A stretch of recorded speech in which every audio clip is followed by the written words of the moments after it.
ಅದು ಅವರ ವೈಯಕ್ತಿಕವಾಗಿ ತೀರ್ಮಾನವನ್ನು ತೆಗೆದುಕೊಂಡಿದ್ದಾರೆ. ಆ ತೀರ್ಮಾನ ನಾವೆಲ್ಲರೂ ಕೂಡ ಒಪ್ಕೋಬೇಕಾಗಿ, ನಮಗೂ ಅವರು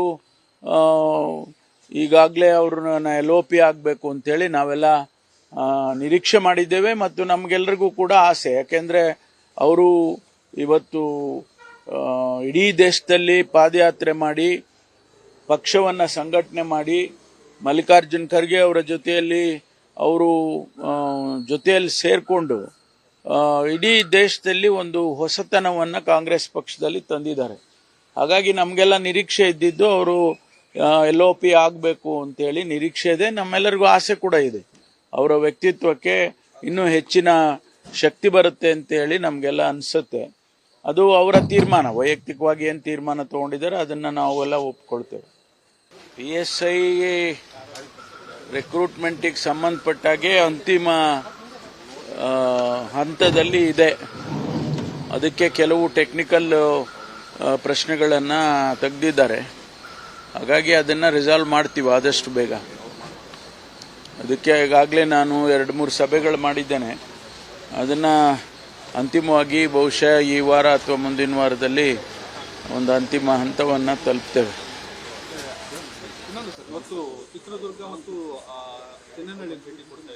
ಹೌದು, ನಿನ್ನೆ ದಿವಸನೇ ಹೊರಟಿದ್ದೆ ನಾನು. ಅದು ನಿನ್ನೆ ಇದು ಬಕ್ರೀದ್ ಹಬ್ಬ ಇದ್ದ ಕಾರಣಕ್ಕಾಗಿ ಅದನ್ನು ಪೋಸ್ಟ್ಪೋನ್ ಮಾಡಿ ಇವತ್ತೀಗ ಹೊರಟಿದ್ದೇನೆ. ಚಿತ್ರದುರ್ಗದಲ್ಲಿ ಅದೇ ರೇಣುಕಾ ಸ್ವಾಮಿ ಏನೋ ಹತ್ಯೆ ಆಗಿದೆಯಲ್ಲ, ಅವರ ಮನೆಗೆ ಭೇಟಿ ಕೊಟ್ಟು ಅವರಿಗೆ, ಅವರ ಶ್ರೀಮತಿಯವರಿಗೆ, ಕುಟುಂಬದವರಿಗೆ ಸ್ವಲ್ಪ ಧೈರ್ಯ ಹೇಳಿ ಸಾಂತ್ವನ ಹೇಳಿ ಬರಬೇಕು ಅಂತ ಹೊರಟಿದ್ದೇನೆ. ಅದೆಲ್ಲ ಇನ್ವೆಸ್ಟಿಗೇಷನ್ ಇರೋದ್ರಿಂದ ಈಗ ನಾವು ಏನನ್ನು ಪ್ರಕಟಣೆ ಮಾಡೋಕ್ಕಾಗೋದಿಲ್ಲ. ಅದಾದಮೇಲೆ ಮುಖ್ಯಮಂತ್ರಿಗಳ ಜೊತೆ ಚರ್ಚೆ ಮಾಡಿ ಆರೋಪಿಗಳ ಜೊತೆ ಇನ್ನಷ್ಟು ಸೆಲೆಬ್ರಿಟಿಗಳೆಲ್ಲ ಲಿಂಕ್ ಅಲ್ಲಿ ಇದ್ರು ಅನ್ನುವಂಥದ್ದು ತನಿಖೆ ಆಗ್ತಾ ಇದೆ. ಅಲ್ಲ, ಅವರು ಚಲನಚಿತ್ರ ನಟರಾಗಿರೋದ್ರಿಂದ ಎಲ್ಲರೂ ಕೂಡ ಅವರ ಸಂಪರ್ಕದಲ್ಲಿ ಒಂದಲ್ಲ ಒಂದು ರೀತಿಯಲ್ಲಿ ಇರ್ತಾರೆ. ಬಟ್ ಅವರೆಲ್ಲರೂ ಕೂಡ ಈ ಒಂದು ಹತ್ಯೆ ಪ್ರಕರಣದಲ್ಲಿ ಲಿಂಕ್ ಇದೆ ಅಥವಾ ಭಾಗಿಯಾಗಿದ್ದಾರೆ ಅಥವಾ ಇನ್ನೇನು ನಾವು ಹೇಳಕ್ ಬರೋದಿಲ್ಲ. ಏನು ಎವಿಡೆನ್ಸ್ಗಳೇನು ಸಿಗುತ್ತೆ ಅದರ ಆಧಾರದ ಮೇಲೆ ಇನ್ವೆಸ್ಟಿಗೇಷನ್ ಮುಂದುವರಿಯುತ್ತೆ. ಅದರಲ್ಲಿ ಯಾರಾದರೂ ಕೂಡ ಅಂಥವರು ಅವರ ಜೊತೆಯಲ್ಲಿ ಇದ್ದವರು ಇನ್ವಾಲ್ವ್ ಆಗಿದ್ರೆ ಅದನ್ನ ಕರೆದು ವಿಚಾರ ಮಾಡ್ತಾರೆ.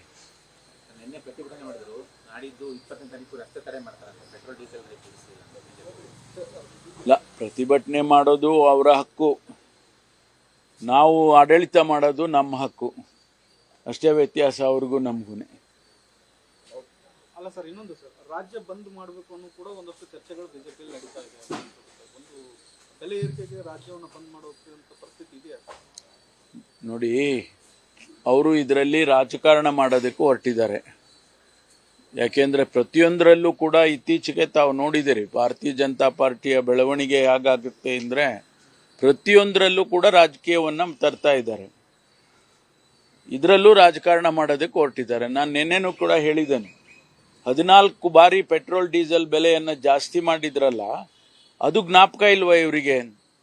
ಭಾರತೀಯ ಜನತಾ ಪಾರ್ಟಿಗೆ ಒಂದಿಷ್ಟು ನೆನಪು ಮಾಡಿಕೊಡೋದಕ್ಕೆ ಬಯಸ್ತೀನಿ.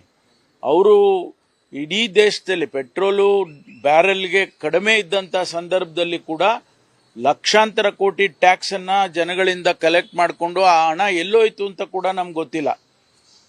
ಅದನ್ನು ಸ್ವಲ್ಪ ಜ್ಞಾಪಕ ಮಾಡಿಕೊಳ್ಳಿ. ಅವರು ನಮ್ಮನ್ನು ಕೇಳೋದಕ್ಕೆ ಮೊದಲು ನಾವು ಭಾಳ ಯೋಚನೆ ಮಾಡಿ ಪಕ್ಕದ ರಾಜ್ಯಗಳನ್ನು ಕಂಪೇರ್ ಮಾಡಿ ಅದರಲ್ಲಿ ಕೂಡ ನಾವು ಬಹಳ ಕಡಿಮೆ ಇತ್ತು ಅಂತೇಳಿ ಒಂದಿಷ್ಟು ಜಾಸ್ತಿ ಮಾಡಿದ್ದೇವೆ. ಆದರೂ ₹3 ಜಾಸ್ತಿ ಆಗಿದ್ರೂ ಕೂಡ ಇನ್ನೂ ನಮ್ಮ ಪಕ್ಕದ ರಾಜ್ಯಗಳಿಗಿನ್ನ ಕಡಿಮೆ ಇದ್ದೇವೆ.